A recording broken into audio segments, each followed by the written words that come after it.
Hello everyone, my name's Dean, let's talk crypto. So if you're subscribed to this channel, you'll know that we've been tracking Bitcoin and its price action throughout this range that we're in, this range that we've been in, right? The top of the range is about 41 or 42,000, say, and the bottom is about 29.5 or 28. And we've been in this range since about mid-May, and we're getting ready to break out. We're getting ready to do something. We're not exactly sure. But what I've been saying, if you're subscribed, you'll know that I've been saying that we're going up and coming right back down to retest the site of the breakout, only to go up again. And that's when I believe that we will start the next phase of this 2021 bull run. And it's going to be a really sort of, it's going to be a powerful phase. And why do I say that? And how do I think, what am I basing that off of? This, just look at this. So Bitcoin's price action going up, matriculating up to the top of this range and kind of testing the tops was very strong on low volume. Sometimes we got some volume from some short squeezes, but it's the fact that we got this UTAD, up thrust after distribution. And again, I'm referencing this term, and this is something that Wyckoff describes in his distribution schematic. If you don't know anything about that, I advise that you do a little research, take 5-10 minutes, just read about it. It's very helpful. And again, the purpose of this channel is educational. And the most useful thing, the most lucrative thing you can do in this space is to educate yourself, become a better trader, become a better investor. Even if you don't like to trade whatsoever, learn a little bit about, what price action does, and you'll become a better investor. You will make better entries. Even if somebody's doing it for you, you'll understand why it is that they're doing what they're doing, right? So we've gotten a UTAD, and you don't always get a UTAD in a Wyckoff distribution. You only get a UTAD if price action is particularly bullish. It's very strong. And so this is what we've gotten. So as you'll see, I drew my Elliott wave count to here, meaning my 5 wave ended here. I thought this was the top. I didn't foresee that we would get a UTAD. Although, if you're subscribed to this channel, you'll know that my previous video was shorts, be careful. Why did I say that? I said that because I was anticipating an ABC correction where the B was going to run. What does that mean? It means when the B runs, it means that the B wave, it surpasses the origin of the A wave, meaning it goes a bit above where the A wave started. That's what I anticipated we were going to get. So let's say, just for exaggeration's sake, just so you know exactly what I'm talking about, it would go something like this, right? Instead of just being more of a flat correction. But we got a UTAD instead of a last point of supply. And we're not always going, you could just see, and we can go into other projects in a minute and see, not all projects are going to get a UTAD because not all projects have the momentum that Bitcoin has right now. And based off of that momentum that I'm seeing, once we come back for this retest and get volume to corroborate the move, it's going to be an explosive move. So, I mean, it's going to be crazy. So I am extremely bullish, and this is, so why do you get a UTAD to liquidate shorts? For one, because price action is almost, it's drawn, it's sort of attracted to pools of liquidity. And if there are, in the order books, people saying that, yeah, Bitcoin's going to go down and their liquidation point is up here somewhere, price action is going to hover there and hit that. Price action is always looking for liquidity pools. So that's pretty much what's happening in my estimation. And that means that this should be the local top. It shouldn't go higher, any higher than 42,465. Another reason is if you look at the entire range, we actually broke the top of that range. So it's a veritable test on the range, or the boundaries of the range, saying, hey, how high does this range go? That's what price action say.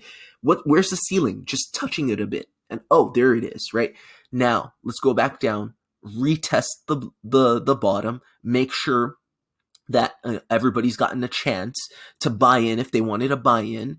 Make sure that, okay, that was the bottom, that's the base, that's the floor, that's the new support. If ever, should we ever have, a drawdown, this is going to be my bed. This is going to be my baseline, right? That's why you always retest. That's why I'm anticipating a retest. It's a standard kind of move in charting.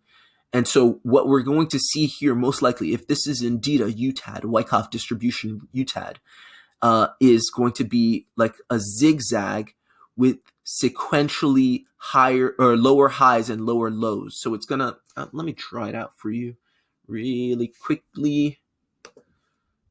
It's gonna look something like, if this is indeed a UTAD, which I believe it is, it's gonna look something like this.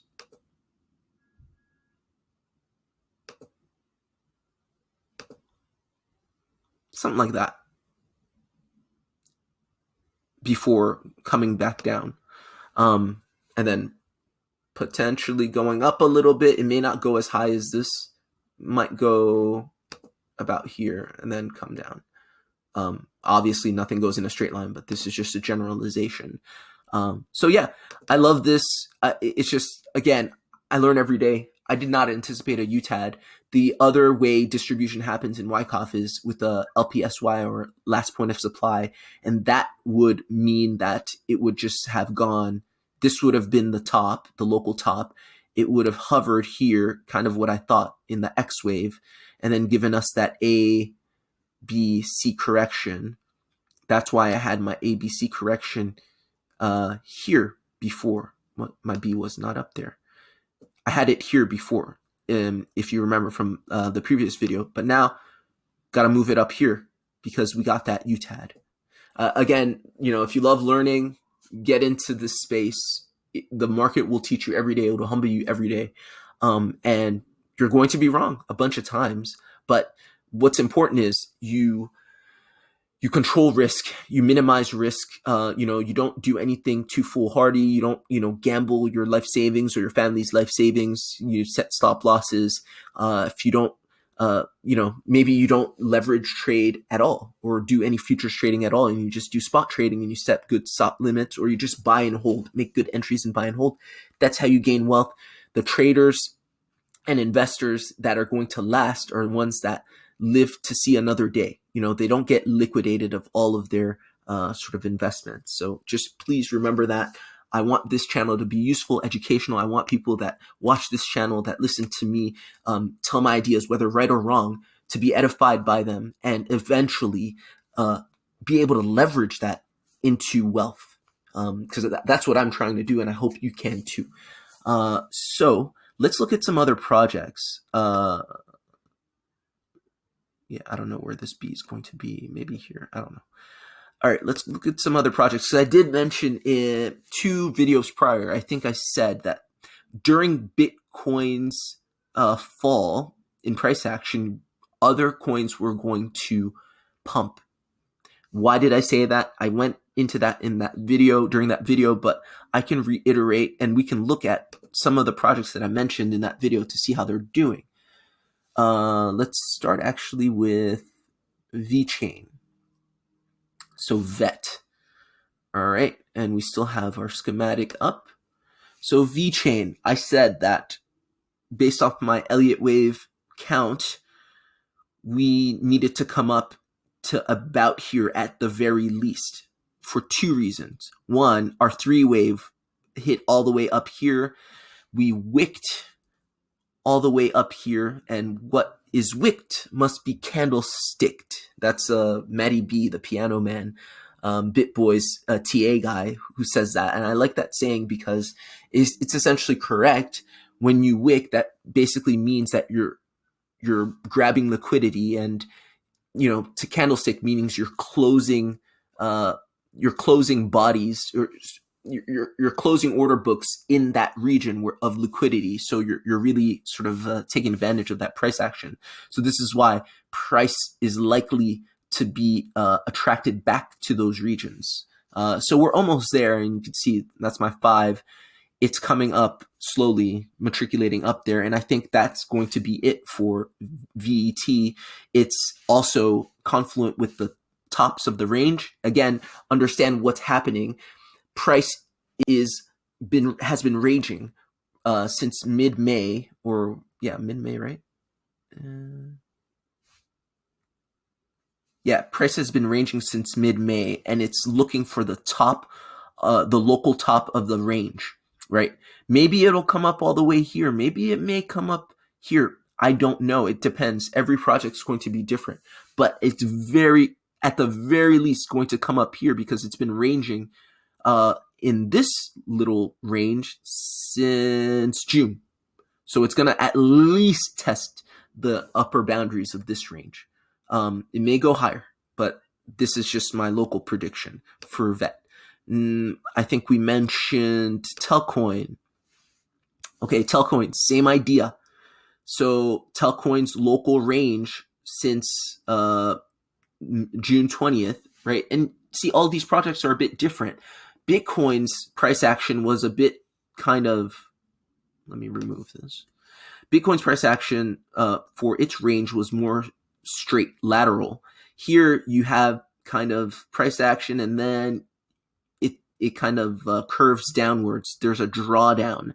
So you created a new kind of range over here. So I think Telcoin may go at the very least, to test these boundaries. It may go higher, but this may be sufficient to test the boundaries. So this is why I'd say it's going to pump at least to this point, 2.3 cents.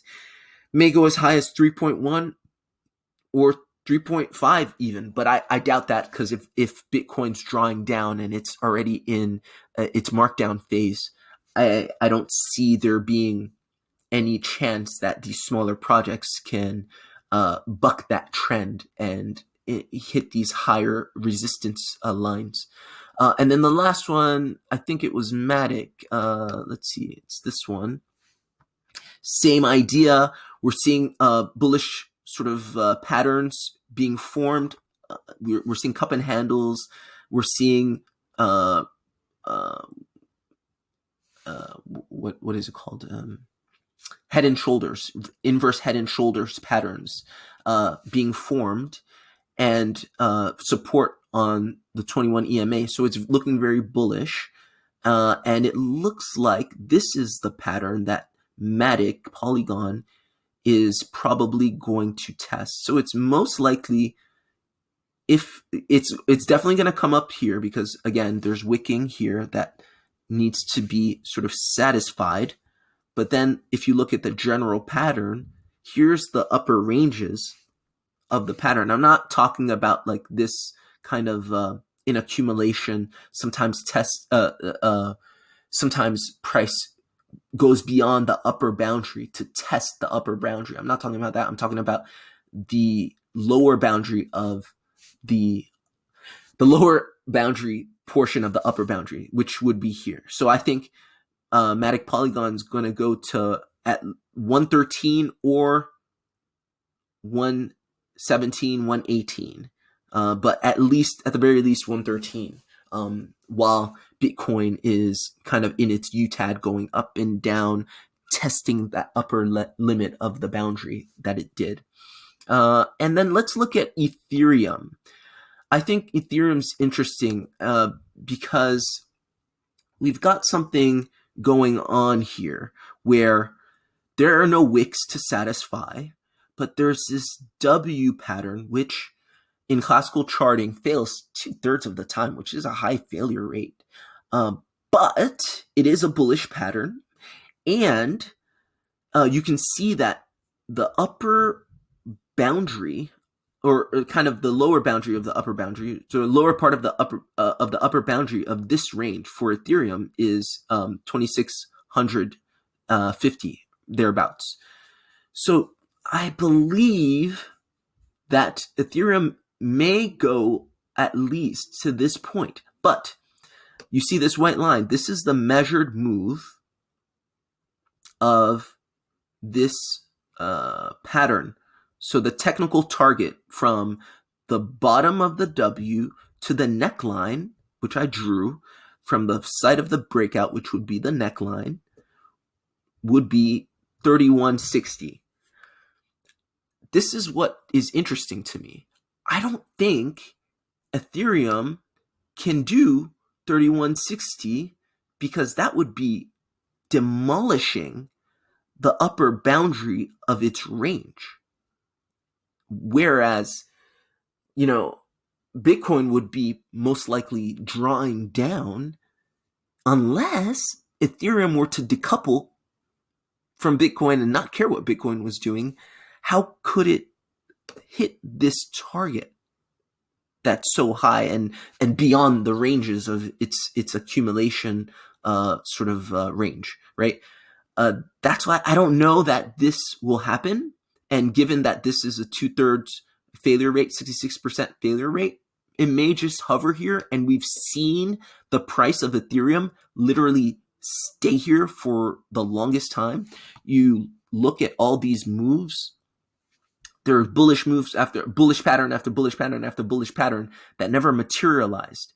I may be wrong. Maybe the technical target will just not be met, but I can't imagine a technical target of 31.6 only hit, 28.3. So I don't know. I don't know for Ethereum, but I thought it was interesting.